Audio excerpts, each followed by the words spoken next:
What's happening, everybody? Friday, September 5th, 2025. My name is Kevin Smith. Thank you so much for tuning in to Loud Majority Live. We got a jam-packed show for you guys today.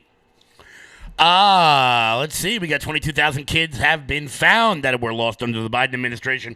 Also, one of the biggest and largest, or the largest, illegal immigrant raid takes place in the Peach State in Georgia at a Hyundai facility with more than 400 illegal immigrants scooped up at the same time. Spoiler alert, being in America illegally is a crime. Unfortunately, one of the illegals that were not scooped up in the state of Florida, though throughout the massive raids that have been going on, led to the rape of a 14-year-old girl. Well, it's a good thing we had that guy in the country, because if we didn't, we probably wouldn't have cured cancer. Nigel Farage testifies before Congress on the concept of free speech. We're going to break down what free speech actually is, because there are two parts to it. And I feel as though not enough people focus on the cultural aspect, on the idea of free speech. They focus on the letter of the law, which is important as well. We're going to dive into all that. Also, the big beautiful bill set to save seniors $3,000 a year. Giddy up, let's go. And well, I can't really tell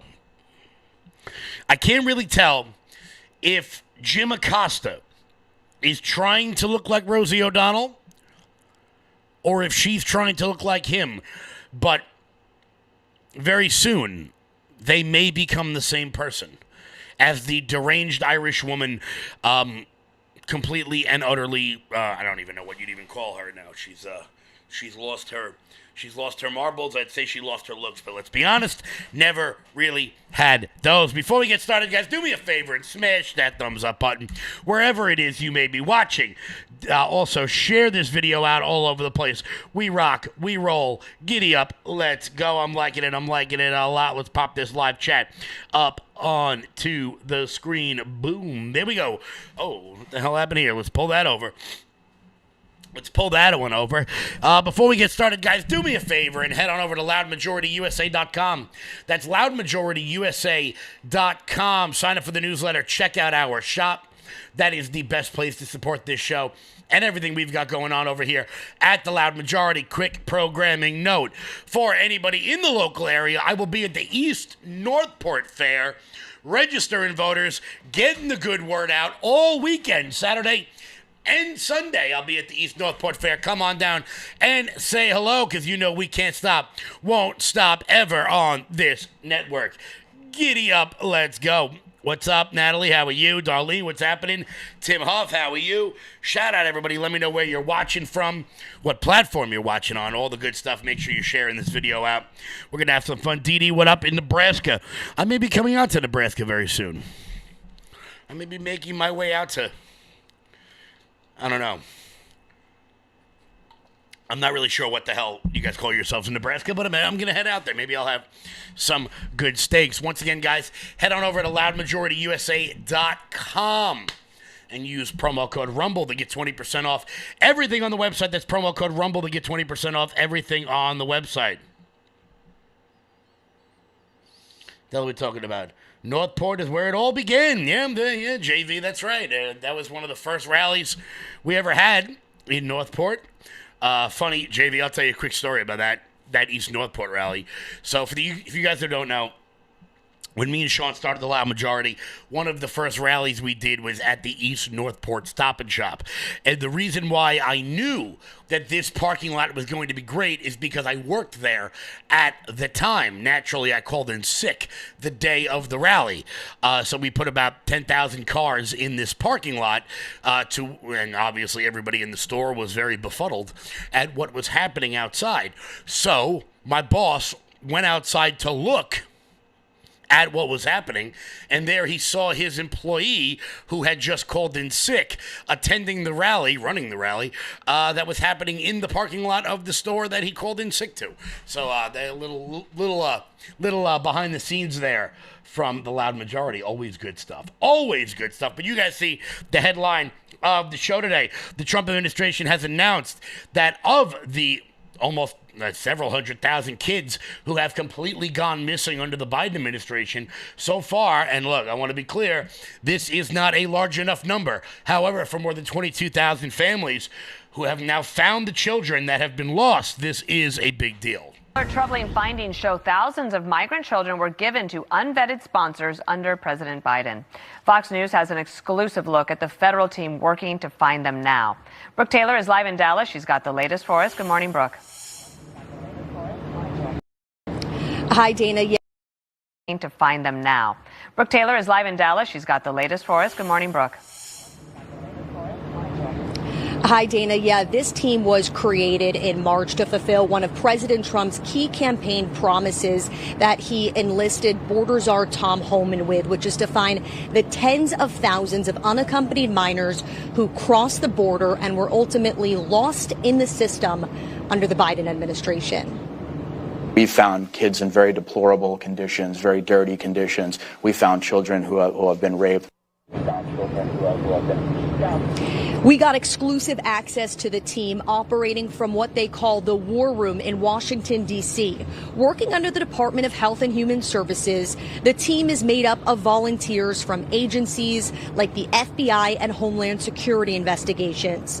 The team is entirely data-driven. They're focused on analyzing records and addresses to track down where these minors ended up. More than 22,000 unaccompanied children have been found so far under this Trump administration. 27 of the minors were found dead, either murdered or by suicide, car accident, or drug overdoses. And more than 400 sponsors have been arrested.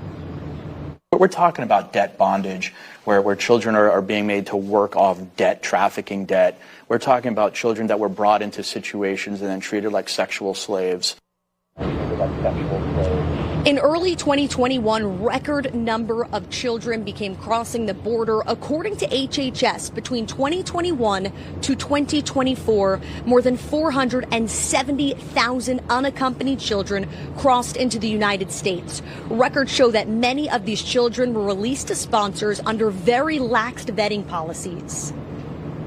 What do you think people would be surprised of when it comes to the lack of screening? Well, under the last administration, there was a severe lack of screening. There was no DNA testing to see if there was a familial connection. Children were released to people that said they were their parents who were not. And in many cases, the data is horrible. What the Biden administration was taking in and actually putting into our computer systems was not the right information. So now we have to draw that all back in and deeply investigate into where some of these children went. I mean, absolutely a wild story. And look, 23,000, not enough, obviously, but you know what? 22,000 plus children's lives just got significantly better under this administration. And then look, a lot of people are unhappy that things are not moving at the speed in which people want them to happen. And I understand that. I really do. I know a lot of people, and look, I've said this on the show many times, and it's upset a whole lot of you. If you think you're gonna get Barack Obama and Hillary Clinton duck walked out in handcuffs, that's probably not going to happen. Hate to break it to you, it's just not going to happen. However, you know what? In 6 months, I will take finding 22,000 missing children. I'll take that. I'll take that every single day. Well, I guess we'll take it every 6 months at this point. So good on the Trump administration for actually beginning the process of filling the campaign promise of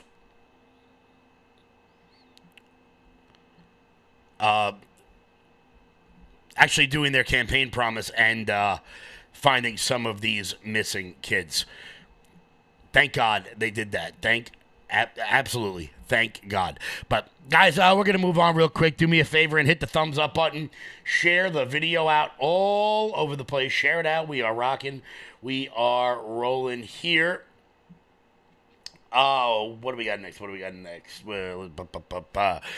this is actually a big deal.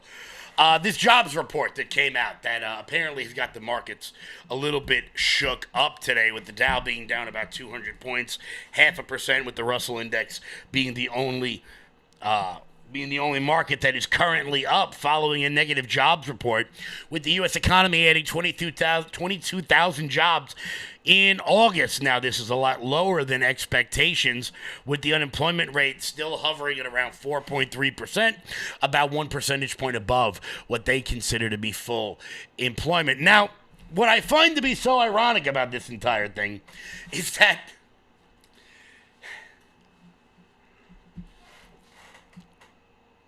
the majority of the places where the job losses came from, they didn't come from agriculture, where we're deporting illegal immigrants. Some came from manufacturing. But the majority of the job losses that came from the public sector. What does that mean? Well, it turns out the reason why the job numbers went down is because the government wasn't artificially creating them. You see, on this show, we like to talk a lot about the idea of lying with statistics. Now, what does that mean?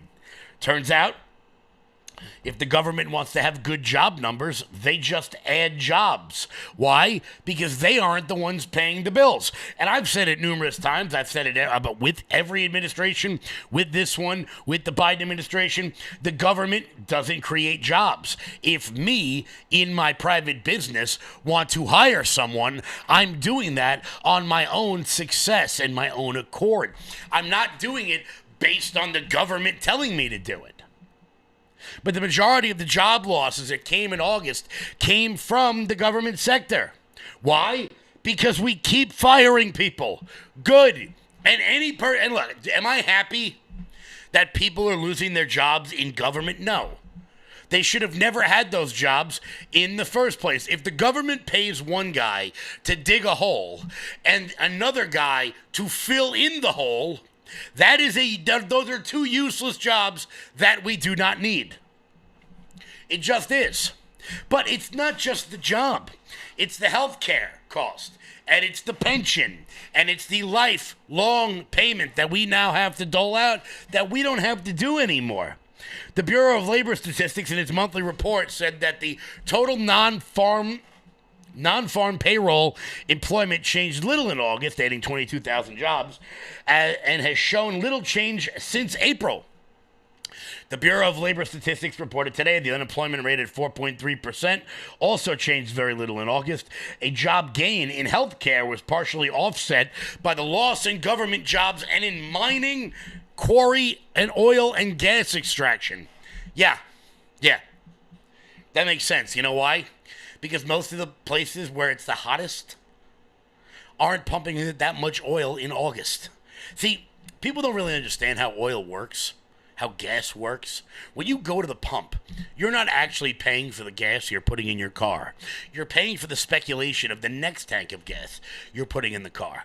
And mining, quarry work, and oil refining always goes down in the summer. Why? Because they are they are offloading a lot of the stuff that they already have. And it will pick back up again in the fall. This is basic stuff. But of course, if you went on Twitter today, you would think that the world was ending. Manufacturing lost 12,000 jobs in August, after there had been a decline of 79,000 year over year. However, in terms of wages, the average payroll for all private non-farm payroll employees increased by 10 cents or 0.3% to $36.53 in August. Over the year, hourly earnings have increased by 3.7%. The increase was greater in non-supervisory employee roles, with an increase of 12 cents on average. What does that mean? That means that there are more jobs available than people. So companies have to compete for labor, raising their wages. And that is how you get a higher minimum wage, not some arbitrary number set down on high by Zoran Mondani. You get market-based solutions. If my job wants to keep me, they have to pay me more money because there's money out there.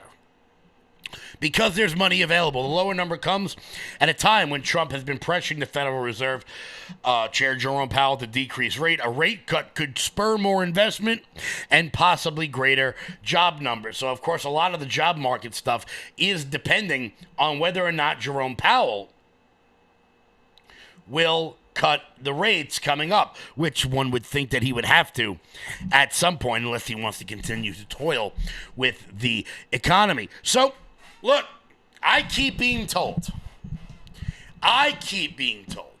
by the radical left that illegal immigrants need working papers. They need the ability to earn money in America. Well, I got a question for you. If they don't have the ability to work in this country, if they have no documentation, then how the hell did we arrest 485 people at a Hyundai plant in Georgia? We're following a massive ICE raid at a Hyundai plant in Georgia. Officials say roughly 450 undocumented migrants were apprehended. Now, Thursday's raid was carried out by multiple state and federal law enforcement agencies, including ICE, the FBI, and the Georgia State Patrol. I want to bring in CNN's Isabel Rosales, who's been monitoring this. So, Isabel, what is the latest this morning? Omar, good morning. With more than 450 people apprehended, this marks what appears to be one of the largest ICE raids at a single site in the 22-year history of this agency. Now, here's what we know. This happened at the Hyundai Meta plant site. This is in Ella Belle, Georgia. This is just 25 miles or so west of Savannah. And according to the Associated Press, this raid stopped construction of this factory that's being built to produce batteries for electric vehicles. This same site, this same project, this was touted by Georgia's Governor Brian Kemp, who called it the largest economic development site in the state's history. Now, we have video that we're showing in pieces here of masked and armed agents there at the site, giving out orders while officers raided the facility. We can also see workers here in hard hats and vests. They were lined up as this was ongoing. On site was ICE, Georgia State Patrol, FBI, DEA, ATF. They were executing, Omar, a search warrant that DHS says is part of an ongoing criminal investigation into this, quote, allegations of unlawful employment practices and other serious federal crimes. They're saying that this sends a clear and unequivocal message, too, that they're taking this very serious. And here is the special agent in charge, what he had to say about this raid. We are making many arrests of undocumented individuals. We have encountered many lawful employees working here, United States citizens and lawful permanent residents, and they are, of course, being released. Meanwhile, Hyundai says it is cooperating with law enforcement, saying this: we are committed to abiding by labor and immigration regulations. And meanwhile, Omar, on this same day, hundreds of miles away in upstate New York, another large raid at a work site. Dozens of workers at a family-owned plant that makes nutrition bars were also apprehended during an ICE raid. CNN affiliate WSTM reports that about 60 workers were detained. New York's governor condemned this raid, saying it doesn't make their streets safer. And the owner of that nutrition plant told the New York Times that the workers had legal documentation to work in the U.S., calling this ICE raid a, quote, overkill. Omar. Well, Isabel, thank you for bringing us those details. The scale of those raids, notable at the very least. I don't really care if you had papers to work here. You didn't have papers to come here. So now you'll get papers to leave here. I'm sorry, you don't get to break into the country and work just because you feel it's necessary. You don't get to do that. I'm sorry. You just don't. Now, of course, we've seen massive immigration raids all over the country, mostly in the state of Florida, with a federal appeals court now saying that Alligator Alcatraz can remain open, which is, of course, a good thing. Of course, that didn't happen fast enough for one young woman, one 14-year-old girl, who, here is today's edition of Who Did an Illegal Immigrant Rape and or Kill Today, as another illegal immigrant has raped another teenage girl in America. It seems like it's a daily occurrence. I want to start by asking everybody to pray for the 14-year-old victim in this case. I think about 14 years old, and this girl has been victimized horrifically, so we ask to pray for her and her recovery, and, that she can have a normal life, if we could say something like that. But just pray for her well-being. I want to thank our analysts, our deputies, detectives, Detective Damien is here, who was lead on the case. Another phenomenal job. I say, people think this is TV shows where you just get the information within an hour. I mean, it takes time. It takes a long time. So I want to thank them very much because a lot goes into it, not just the sacrifices they make, but what their families make. So I want to thank them very much. And as we talk about, this may have prevented other crimes from occurring. At the same time, what we're also doing is asking if there's other victims out there. I also want to thank HCA Trinity. A lot of credit doesn't go out to the nurses, the doctors in those emergency rooms, and they deserve a lot of credit because they see things that stand out. They see things that they shouldn't have to see, and nobody in society should have to see. But instead of just going along their business, they notify law enforcement and say something's wrong here. So I want to thank them very much for notifying law enforcement, and for all the nurses, doctors, and people that work in those ERs. Thank you very much. This young 14-year-old girl, I can tell you, she would not have been a victim had this person who entered this country illegally been stopped at the border. It's a tragedy that because the border was porous, because the border at the time, people can freely flow in here into this country, we had a victim. And so this is the second time this year that we arrested somebody who was here, who entered illegally into our country, that raped a juvenile. And it's very sad that any community in this country has to do with it. But in Pasco County, it's the second time that we made an arrest on somebody who should not have been in this country, who victimized one of our children. This case started actually on August 20th. So this young 14-year-old girl, she was standing at a Pasco County bus stop, and she engages in a conversation with an adult. And so the adult is talking to her. They just started this conversation, and he throws money and says, "Hey, you want to get in this car?" And so she gets in the car with him. The suspect is Eduardo Villarreal. He was born in '72. So this is an older male. It's not somebody who's like 21, 22. This is an adult male. This guy is older. They know there's a big age difference. The suspect offered her money for sex. She makes a decision. She gets in the car with him.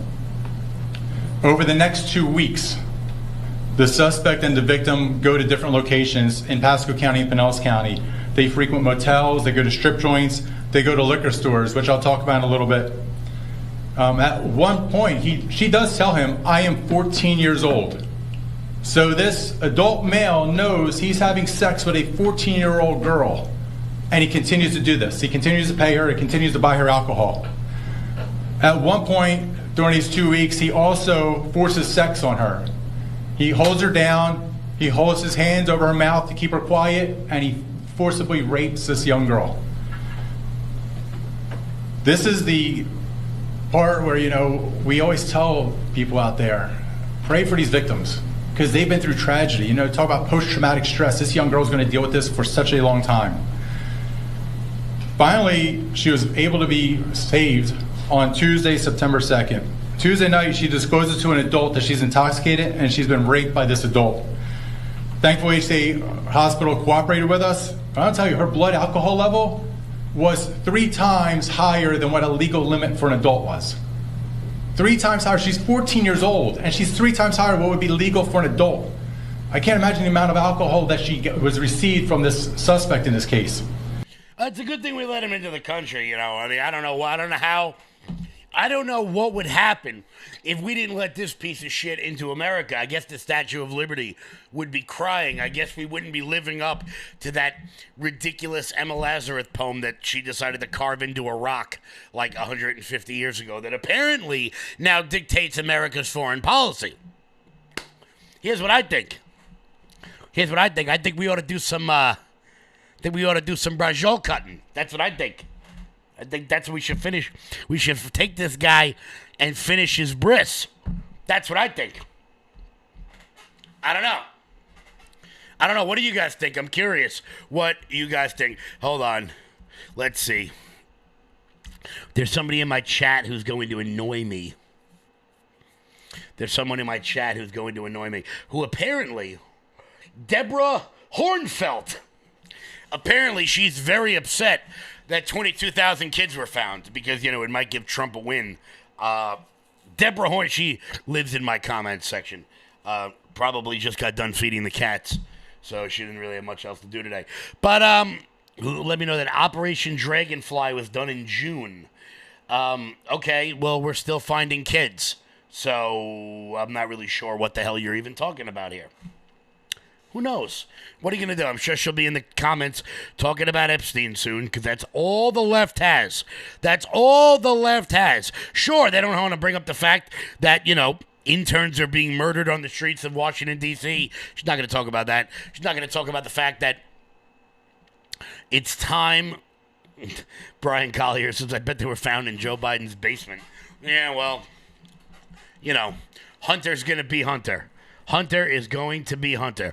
We're going to move on because we do have more to talk about. I just wanted to make sure I let my trolls in the chat know that I don't like them. Before we get to that, Old Glory Bank.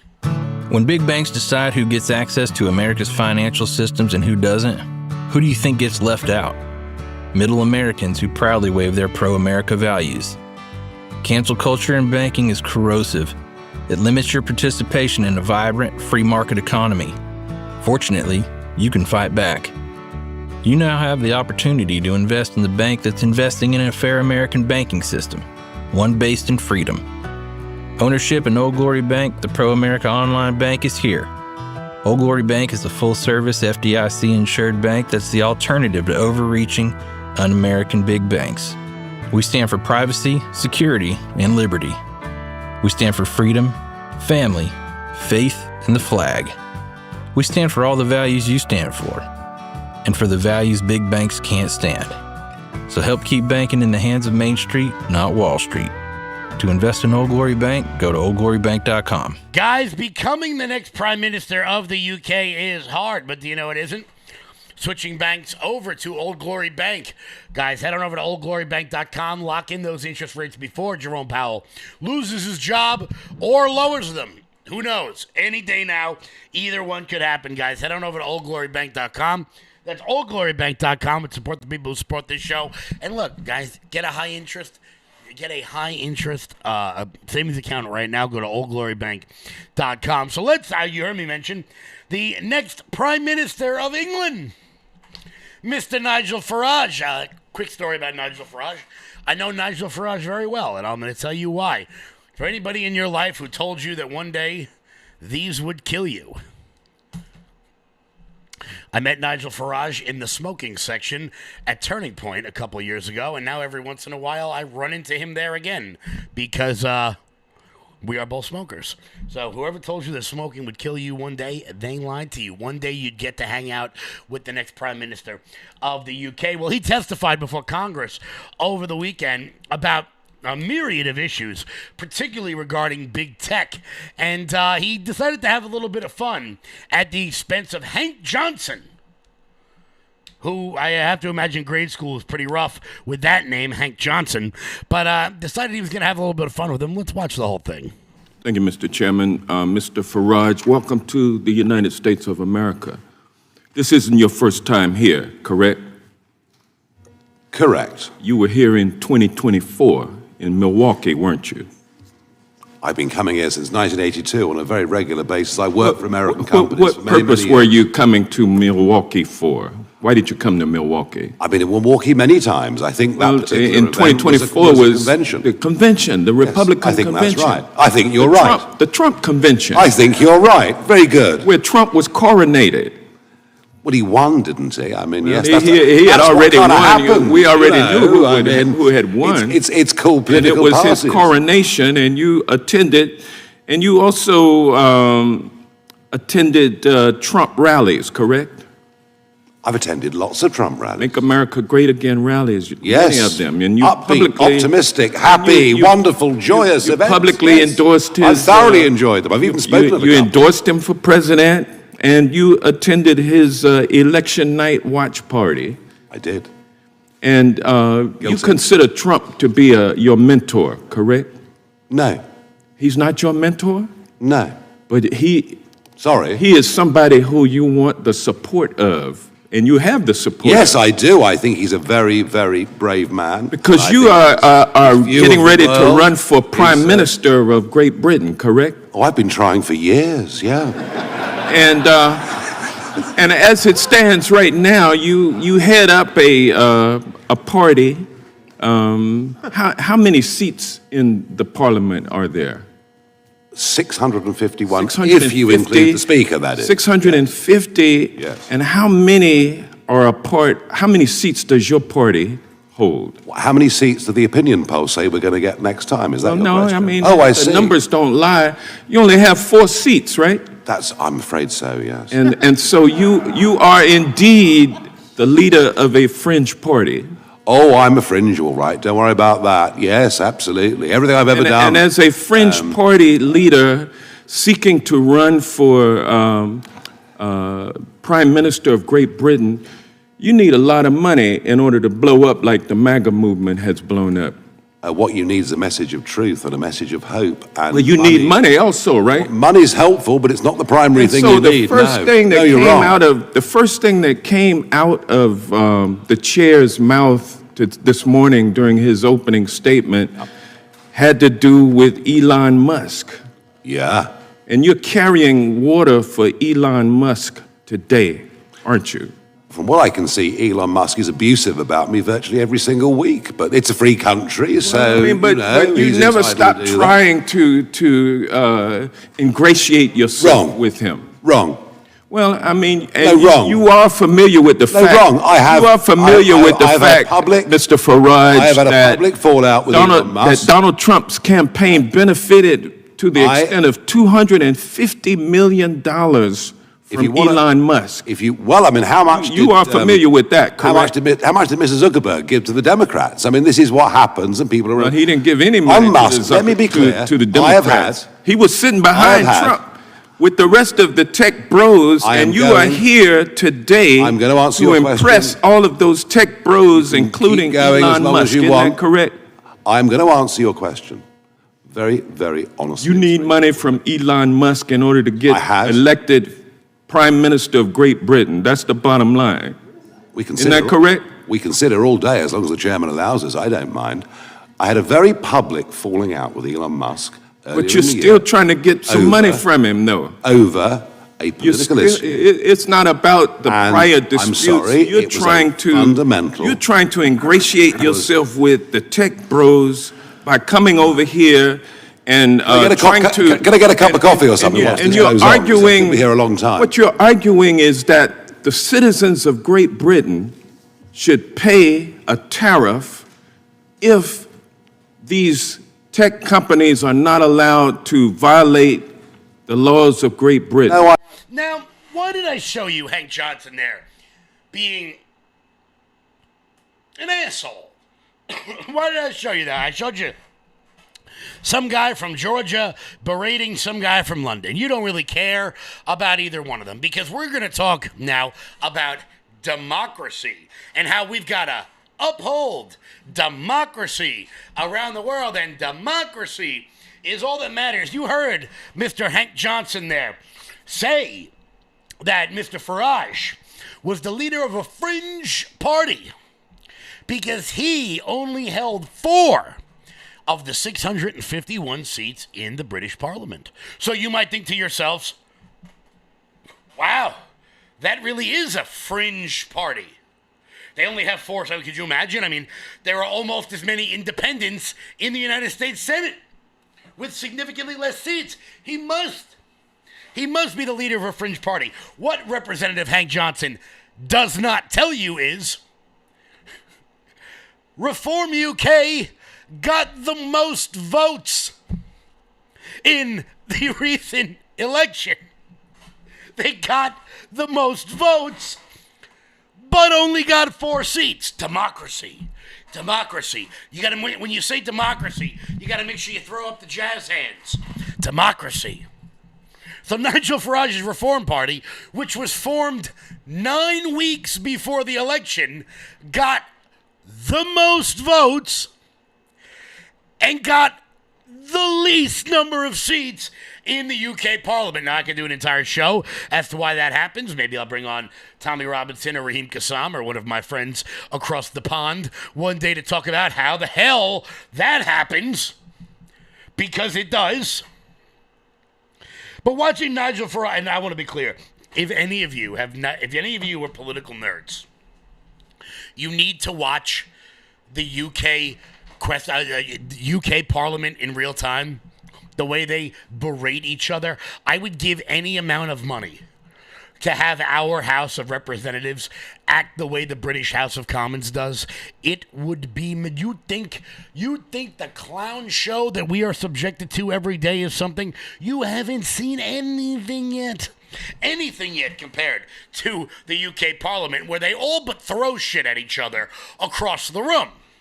And then there's some big giant scepter in the middle of the room. I still don't know what the hell that is. But, they've been doing it for like 1,000 years, so just let them go. But why was Nigel Farage here? Yes, he's going to be the next prime minister of the UK. Yes, Europe is finally starting to wake up and realize that they've been taken over by a gaggle of 8th century goat herders who have nothing in common with their culture and continue to rape and pillage all of their women. But sure, none of that. That's not why Nigel Farage was here. Nigel Farage was here discussing a person named Graham Lynham. Now, I do not know who this man is. Apparently, he is some writer from Ireland, which isn't part of the UK, by the way. Don't worry, I'm not diving into that one.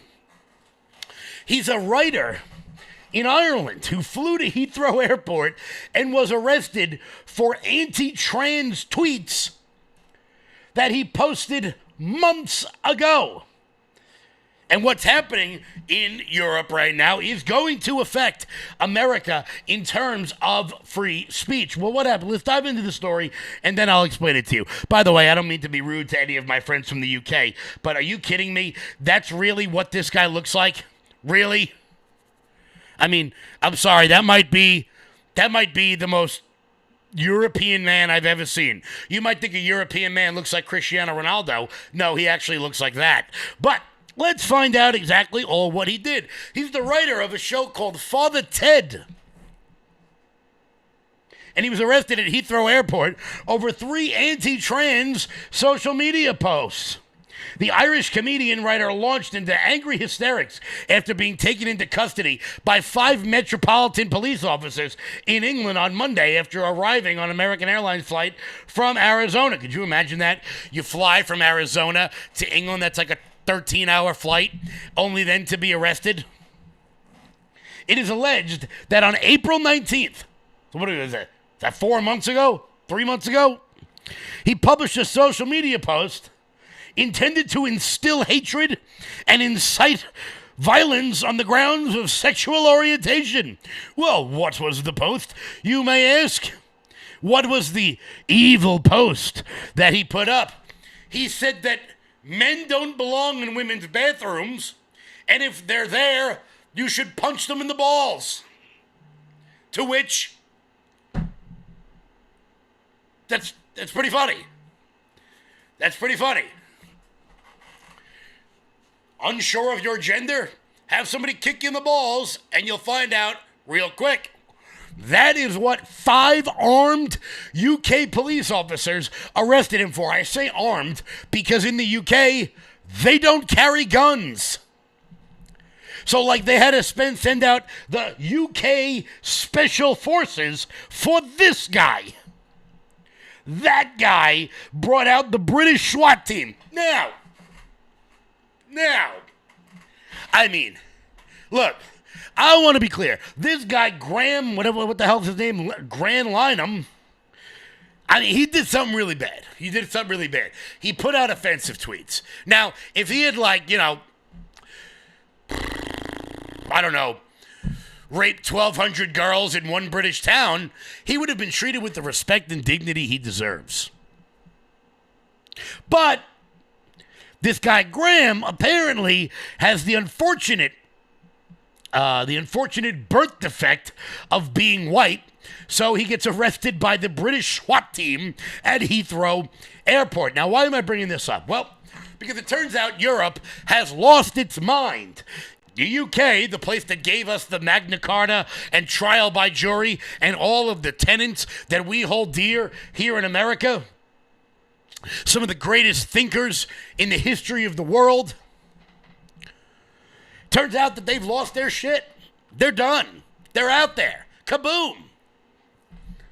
They don't know which way is up. So now they're arresting people over social media posts. And the reason why they're doing this is to pressure social media companies to stop me from saying the things that I like to say. You see, look, Europe is very powerful. 28 countries in the EU. I think it's 28. 27, 28. 28 countries in the European Union. Let's say they all band together and decided to ban Twitter because people like this guy Graham get to say naughty words on it.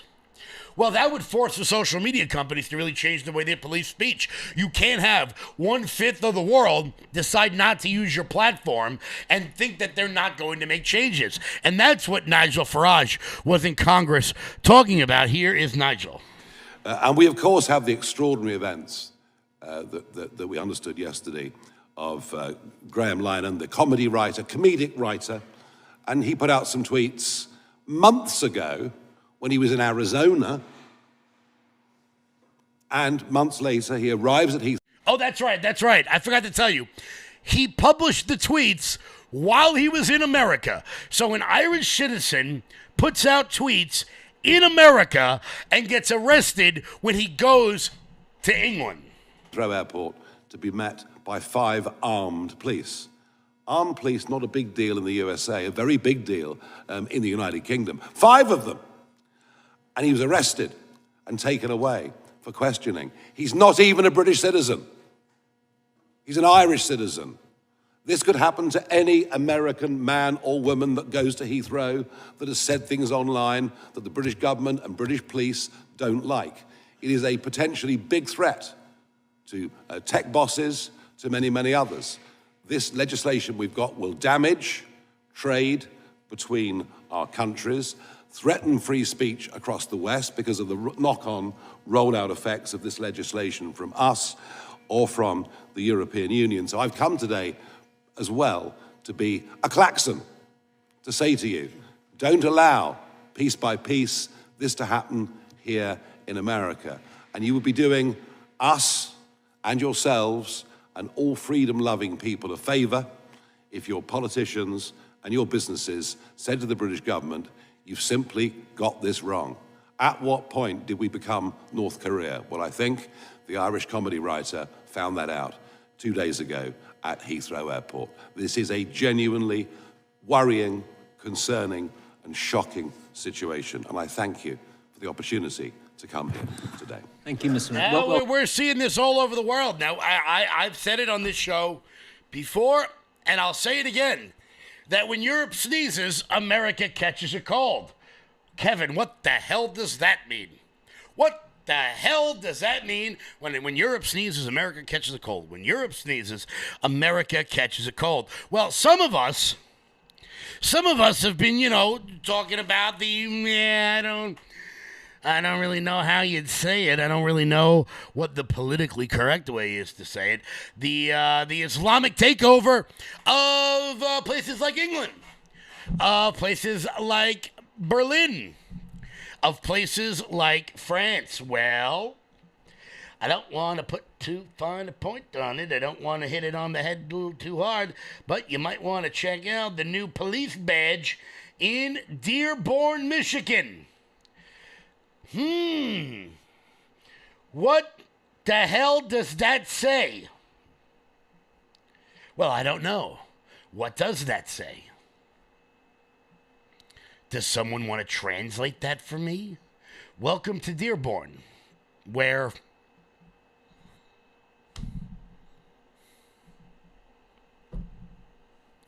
I don't know.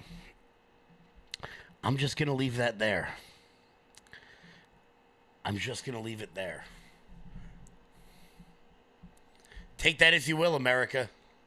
Just remember, 5 years from now, when we get Mayor Mondani and Mayor Fatah and Lieutenant Governor, I don't know what the hell her name is, in Virginia, just remember, Kevin said it first. But I'm the bad guy. I'm the bad guy. No, as usual, I'm not far right. I've just been right so far. Guys, we're going to keep going in a second. Here's Jeremy. Hey everyone, sorry to barge in like this, but I do want to talk to you about this opportunity for 45% off of Everyday Dose coffee. And this isn't just your regular coffee, folks. If you're like me, you love your coffee routine. I've loved my coffee routine since I was probably 16 years old.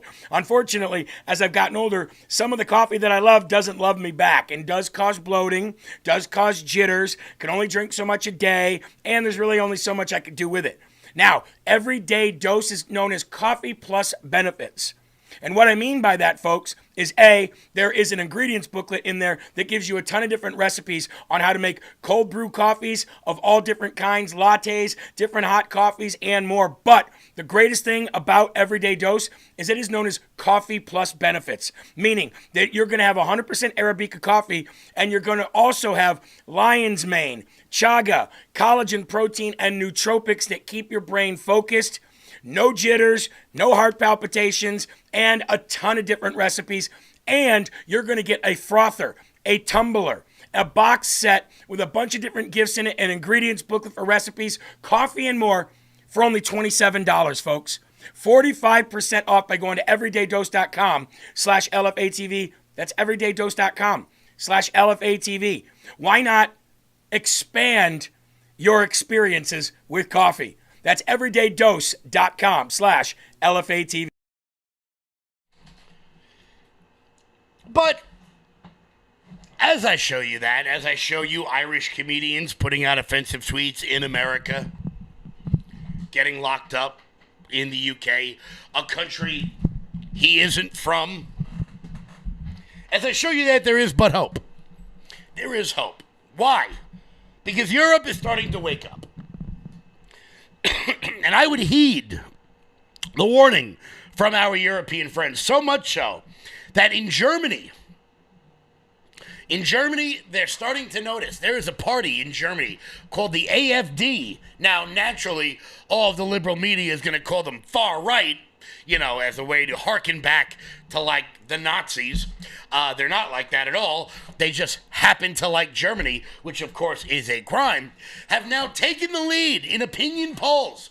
You could get a Germany First party in the land of sauerkraut, because they're sick and tired of allowing their country to be invaded by the third world. If you just stick to that message, that Germany is for Germans, and France is for the French, and the UK is for British people, and Ireland is for Ireland, and America is for Americans, it turns out that's a winning message, which is why we're getting rumblings. We're getting potential, some signs that there may be an interesting person jumping into the presidential race in the land of potatoes, in a place where many of our ancestors came from. He's gone by several names: Champ, Notorious, and very soon he may be going by President of Ireland, Conor McGregor. Good morning, citizens of Ireland. I'm here today outside the office of the Taoiseach an Taoiseach, where we are over 200 days into the formation of current government. In these times, this government has cost us our peace of mind, our security, our hope for the future, and the general well-being of Irish citizens nationwide has decreased dramatically, whereby we have seen the homelessness of Irish children risen to levels unprecedented, proving this government's refusal to abide by and respect our proclamation, and where all children of Ireland are to be cherished. Instead, our children abandoned. This incompetent failure of future generations has been accompanied with an intense influx of mass migration into an already severed system. Our tourism has sharply declined, while danger on our streets has risen. Ireland, as a master of martial combat, a solution-driven man, you will hear me speak on a problem but once, then it is action towards solution. I urge all our citizens to be of the same. Today, Ireland, I am outside these gates of these appointed officials. But as your head of state, you empower me to enter these buildings on your behalf. A president face to face with government officials with only one priority: to ensure that the country our founding fathers gave their life for is strictly adhered to on behalf of its citizens.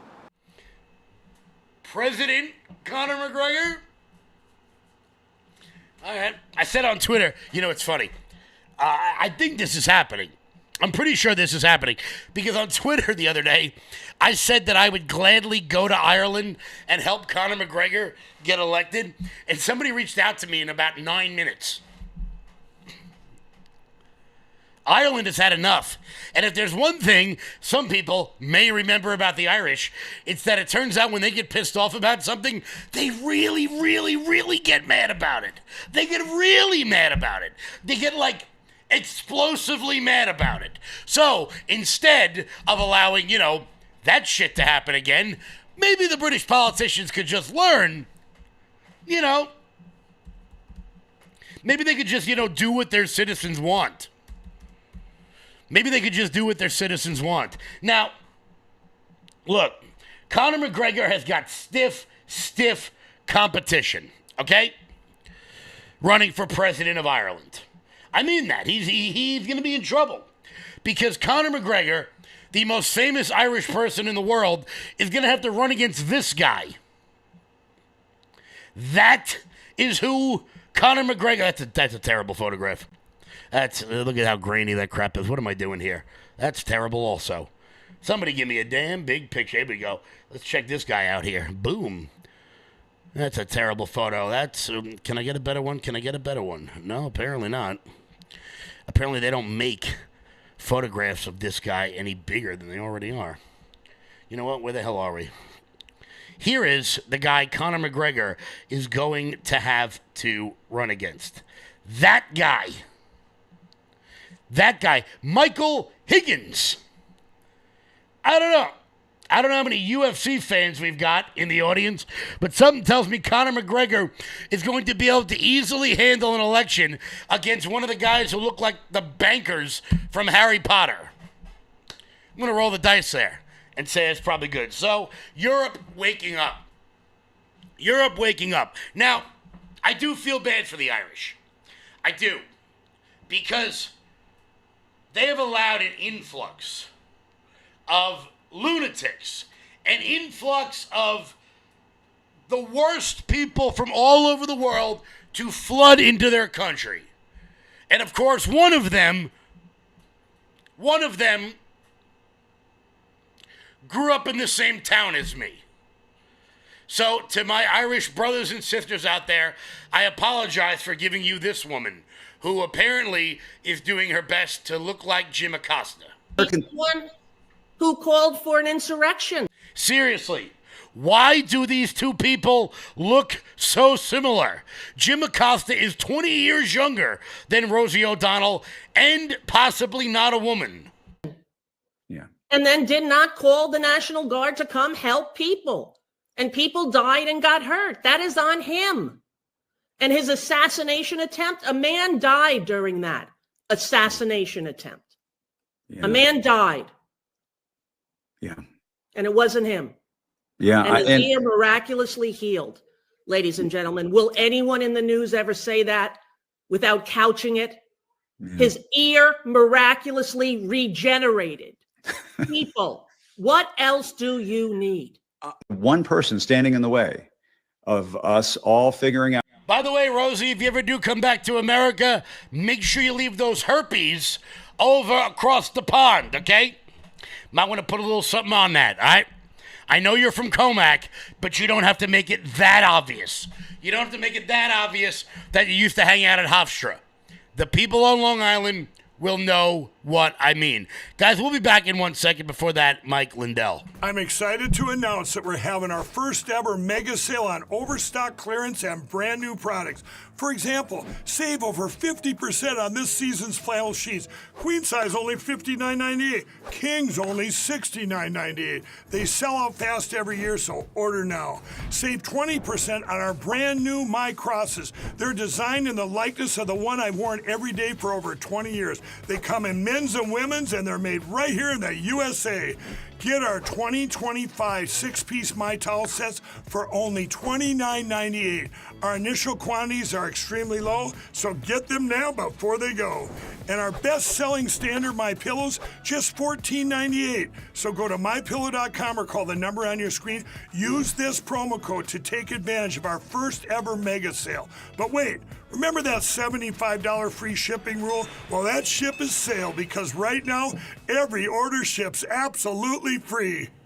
Guys, for the best night's sleep in the whole wide world, head on over to MyPillow.com. I just really like the jingle. But really, you can save up to 80% on everything on the website. Head on over to MyPillow.com. And when you're there, use promo code LOUD. Giddy up, let's go. For the best nights, I'm not going to sing the song. I know some of you probably wanted me to, but there's just no way in hell I'm going to do it. I'm just not going to. I'm not going to. But who wants some good news? Because it turns out that as we close up another phenomenal week here in America, new data is showing that the big, beautiful bill is going to save people a lot of money. A new study looks at potential tax cuts that could affect every state in the nation. I'm your neighborhood reporter, Sarah Polis, asking a tax expert about proposed changes and how it will affect neighbors in mid-Michigan. Joanne DePeel tells me an extra couple of thousand in her pocket would be big. That would be good because if you're a certain income, part of your Social Security income is taxable. The Tax Foundation, a nonpartisan tax policy nonprofit, analyzed the One Big Beautiful Bill proposal and found that Michiganders would save an average of $3,151 in federal taxes filed in 2026. It'll provide more ability to save more because more of your income you're going to keep. As some would say, promises made, promises kept by the Trump administration. But don't tell your liberal friends about it. They're going to get very, very, very upset. I can't imagine why. It's probably because they're all unbelievably miserable. Guys, Pete Santilli is coming up next. Have a phenomenal weekend. If you're in the area, make sure you come on down East Northport, New York. I'll be there Saturday and Sunday out there kicking names and taking ass. I want to thank everybody so much for tuning in. Until Monday, everybody, stay loud.